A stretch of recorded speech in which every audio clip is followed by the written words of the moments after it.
Bem-vindo a mais um Trabalho em Revista, programa produzido pelo TRT de Mato Grosso e que trata aqui de assuntos do seu interesse.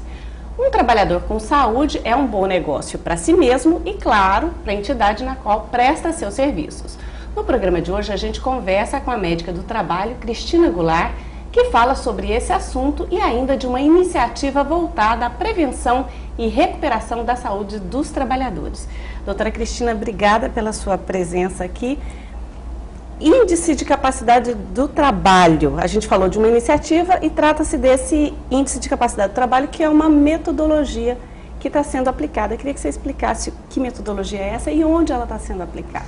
O índice de capacidade para o trabalho nasceu na Finlândia. Lá eles têm uma legislação específica que obriga as empresas, empresários, enfim, a manter a capacidade do trabalho dos seus trabalhadores e ter medidas para recuperar caso haja alguma perda, algum problema.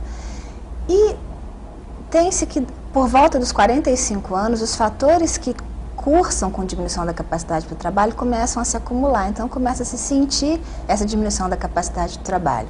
Aqui no Brasil, havia uma preocupação porque com trabalhadores com 30 e poucos anos já se sentia uma perda funcional.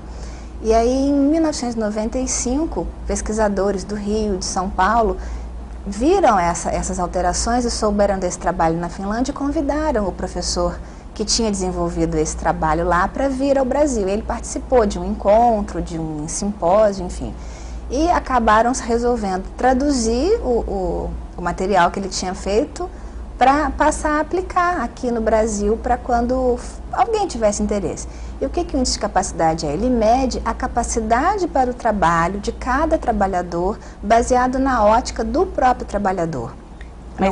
Mas essa é uma iniciativa, como a senhora disse, ela é obrigatória na Finlândia, aqui no Brasil não. Aqui ela não é obrigatória. Mas ela tem sido adotada por algumas empresas, algumas entidades.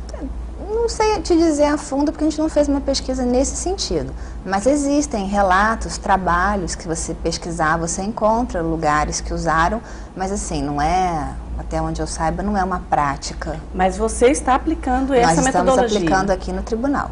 No Tribunal do Trabalho, de Mato Grosso. Como é que se dá essa pesquisa, esse índice de capacidade do trabalho? Ele é feito a partir daqueles exames periódicos? Não, ele não é. Aqui ele vai tentar ser vinculado com os exames periódicos. Ele é uma coisa independente. É um questionário que foi elaborado lá na Finlândia. Nós não fizemos alterações, porque o trabalho é deles. Só quando ele foi traduzido aqui para o Brasil e foi validado, fizeram alteração de algumas palavras, eles dizem, para tornar mais inteligível, porque palavras que se usam lá não se usam aqui, mesmo a tradução. Aí foi feita essa modificação. Aqui no tribunal nós só fizemos uma modificação do início, que lá pergunta sobre carteira assinada, e aqui não é nossa realidade, sobre trabalho noturno, que também não é nossa realidade. Então nós suprimimos essas perguntas e acrescentamos umas outras de acordo com as funções que nós temos aqui no tribunal. Quem responde esse questionário? É o chefe falando sobre sua equipe? Não. Quem responde é cada um. É a ótica do trabalhador, né? Vamos dizer, trabalhador, para a gente generalizar para dentro e fora do tribunal. A própria pessoa, o próprio empregado, trabalhador, enfim, no nosso caso, servidor, magistrado, responde aquele questionário que é padrão. Nós conseguimos fazer uma resposta informatizada, para ele não precisar preencher papel, e isso vai para um banco de dados. Depois tem toda uma análise que é feita de acordo com as respostas fornecidas, e isso fornece um número, um score final de pontos, que vai classificar a capacidade para o trabalho entre baixa, moderada, boa ou ótima. E essa pesquisa, doutora, ela inclui só perguntas do aspecto físico? Não, ela inclui aspecto físico, aspecto mental, ela inclui quanto o trabalhador acha que ele tem de capacidade para o trabalho, mensurado de 0 a 10, na opinião dele. E essa opinião relacionada às exigências físicas e mentais do trabalho, porque tem trabalho que a exigência predomina física, tem que predomina mental, e tem trabalho que tem ambas as exigências físicas e mentais. Depois ele responde sobre várias patologias, doenças mesmo, doenças comuns, normais, que várias pessoas têm. A diferença é que ele pergunta se foi diagnosticada por médico, porque não diz, eu acho que eu tenho problema de coluna, porque eu sinto dor não sei aonde, não. Tem que ter sido diagnosticado por um médico.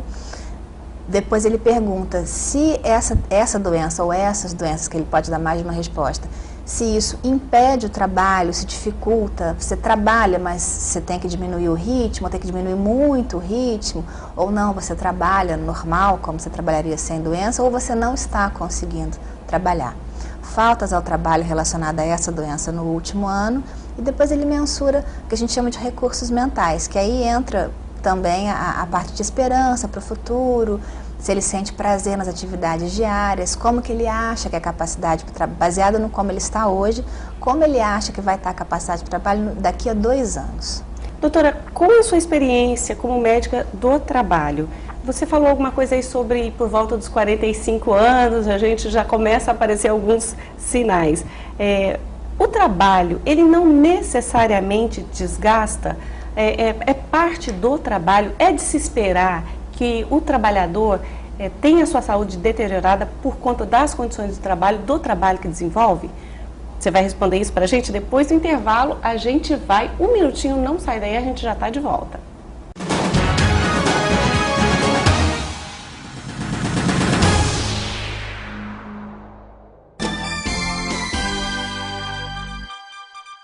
O TRT de Mato Grosso reconhece que ser bem atendido é um direito de todo cidadão.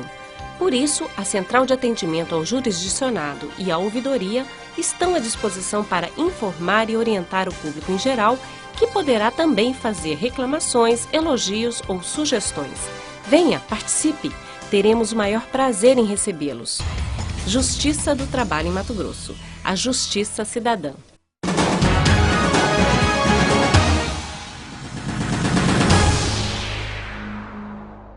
Você está assistindo o programa Trabalho em Revista, que hoje fala sobre a saúde dos trabalhadores. E para falar sobre isso, a gente está aqui com a médica do trabalho, especialista do trabalho, doutora Cristina Goulart, que vai responder a nossa pergunta de antes do intervalo. Doutora, o trabalho não necessariamente incapacita? Não necessariamente. Existem trabalhos, claro, todo mundo sabe, que são trabalhos mais pesados, que contribuem com essa incapacitação. Existe até...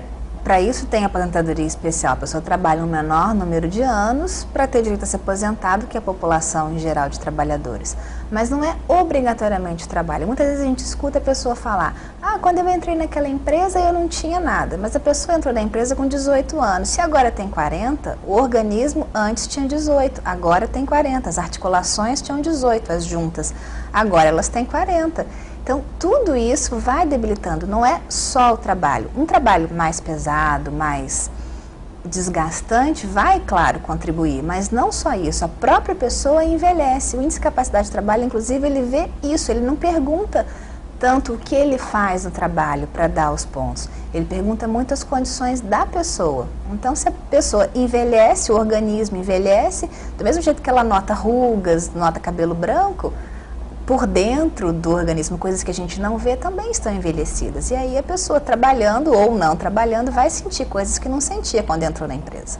Doutora, a gente estava conversando aqui até agora sobre essa pesquisa, esse ICT, que a senhora está coordenando a aplicação aqui na Justiça do Trabalho de Mato Grosso, mas que não é obrigatória. No entanto, pensando na saúde do trabalhador, há uma série de normatização. As normas mesmo do Ministério do Trabalho. O que essas normas prevêem obrigatoriamente para as empresas? As normas prevêem várias coisas. Nessa questão exclusiva, vamos falar de exames, elas têm a NR7, que prevê os exames antes da pessoa entrar ao trabalho, admissional, o periódico, que é feito durante o trabalho, demissional, na demissão, de retorno ao trabalho, se a pessoa fica afastada por mais que 30 dias, e exame de mudança de função. Se ela vai desempenhar uma função, ela vai desempenhar outra, que tem riscos diferentes, ela também precisa de um novo exame. Isso é o que é obrigatório, tem exame clínico, tem exame complementar, dependendo da função. É o básico, vamos dizer assim, que a legislação prevê. E na prática, assim, a partir da sua experiência, como é que se dá, como é que você vê o cumprimento dessas normas? Isso é sempre cumprido, porque é lei, então não tem como não cumprir. É lei, é fiscalizado, se não cumprir existem multas, as multas não são leves, são pesadas, então não existe essa possibilidade de não cumprir, as pessoas sabem que tem que cumprir. A diferença que a gente vê é quem cumpre só porque é pelo rigor da lei ou cumprir porque realmente já entendeu que isso vai trazer benefício. Não é só um gasto a mais. Porque é um gasto, a empresa tem que comprovar que é ela que pagou, ela que tem que pagar tudo, ela não pode pedir que o trabalhador pague, ela não pode usar o plano de saúde do trabalhador para fazer isso. Mas existe também o benefício. Se antes da pessoa entrar na empresa, você descobre que ela já tem um desgaste na coluna, um problema, isso previne tanto o trabalhador quanto a empresa. O trabalhador porque não vai trabalhar numa função que vai exigir mais da coluna dele e aí vai piorar o problema, que é uma coisa que ele nasceu, não foi de nenhum emprego anterior, vamos supor. Ele nasceu com um problema de coluna. Se ele pegar peso, aquilo vai se deteriorar de forma mais rápida. E aí vai ser ruim para ele, que a coluna é dele, e vai ser ruim para a empresa também, que não vai poder contar com aquele trabalhador. É importante as pessoas se conscientizarem de que isso não é só uma coisa para gastar mais dinheiro, realmente ela traz benefícios. Tanto que tem empresas que já entenderam isso e fazem mais do que a lei pede. Outros exames complementares, promovem outras ações para realmente cuidar da saúde que, como eu disse, não é só do trabalhador. Um trabalhador doente não produz, a empresa fica no prejuízo. Doutora, e com relação aos trabalhadores? Eles já, também com base na sua experiência, claro, eles já têm consciência dessa importância, fazem os exames, usam EPIs? Alguns sim, alguns não. É a mesma história. Existem trabalhadores, eu fiquei feliz de vir aqui fazer esse exame. Existem outros, para que isso? Para que essa empresa manda fazer isso? A gente tem que explicar, não é a sua empresa que inventou isso. Quem inventou foi o Ministério do Trabalho, isso é lei. Há muitos anos tem que ser cumprido, porque às vezes eles ficam irritados de ter que ir fazer o exame. E outros reconhecem como uma importância. O uso de EPI é aquele outro tema controverso. Também é lei, também tem que ser usado, também tem multa para a empresa. Só para a gente explicar, doutora, para quem está nos assistindo, EPI são equipamentos de proteção individual. No caso, capacete, óculos, luva, bota, falar dos mais simples. Protetor auricular, no caso de ruído, que é barulho excessivo no ambiente de trabalho. Então, precisa usar, mas existe também aquela coisa, isso incomoda, esquenta, é pesado, enfim. Às vezes o trabalhador, enquanto tem alguém vigiando, ele usa. Se ele tem uma brecha, ele não usa. Peço que não façam isso, porque, enfim, ainda que a empresa vá ter prejuízo com uma ação, quem vai ficar surdo é o trabalhador. Então, ele vai sofrer consequência. Então, a importância de usar o EPI, porque é proteção individual, a proteção é para ele. Não é para a empresa não levar a multa, é para ele não ter problema com a saúde dele. Então, o trabalhador é uma peça-chave nessa situação, exatamente. Nessas condições. Exatamente. Doutora, para quem está nos assistindo, uma empresa de que tamanho que ela precisa fazer? Todas as empresas necessariamente precisam cumprir essas normas, esses exames admissionais? Todas precisam cumprir. Existe uma diferença do tamanho da empresa. Uma empresa pequenininha, ela não é obrigada a ter um médico contratado lá de carteira assinada trabalhando para fazer esses exames para ela. Ela pode contratar de uma empresa terceirizada para fazer os exames e aí apresentar os exames. Empresas de porte maior, aí isso tem é um dimensionamento, chama SESBT, que é Serviço Especializado em Segurança e Medicina do Trabalho. É como se fosse o consultório, vamos dizer assim, da empresa, que tem não só o médico do trabalho, como engenheiro de segurança, e técnico de segurança, enfermeiro do trabalho. De acordo com o tamanho da empresa e o grau de risco, existe uma outra norma regulamentadora, uma outra NR que prevê isso. Aí vai ter exigência de ter ou não esse SESMIT, que é esse setor da empresa, ou ela pode contratar isso de fora. Doutora, para a gente concluir, voltando ainda sobre a pesquisa de capacidade de trabalho, vocês já têm previsão de quando conclui, de quando é que vai ter esse mapeamento, quando é que vocês têm essas propostas de ações, de soluções? A resposta ao questionário, ela vai ser concluída nessa sexta-feira. Sexta-feira agora, nós vamos concluir a coleta de dados. A partir daí, nós vamos começar a fazer a análise dos resultados e as ações vão ser só depois dos resultados, porque nós temos que detectar o problema. A gente está fazendo isso para mapear, nós não temos uma noção exata de quais os problemas predominantes dentro do Tribunal do Trabalho. E a partir dos resultados é que nós vamos pensar as ações e aí aplicar. Doutora, muito obrigada por todas essas informações, pela sua participação aqui com a gente. E assim a gente conclui mais um Trabalho em Revista. Mas você sabe, né? Pode rever este programa a qualquer hora na página do TRT na internet trt23.jus.br, clicando no banner Vídeos. E contribua com a gente. Que assunto que você gostaria que a gente discutisse aqui? Envie a sua sugestão no nosso endereço eletrônico, ele está agora aí no seu vídeo. Obrigada e até o próximo programa.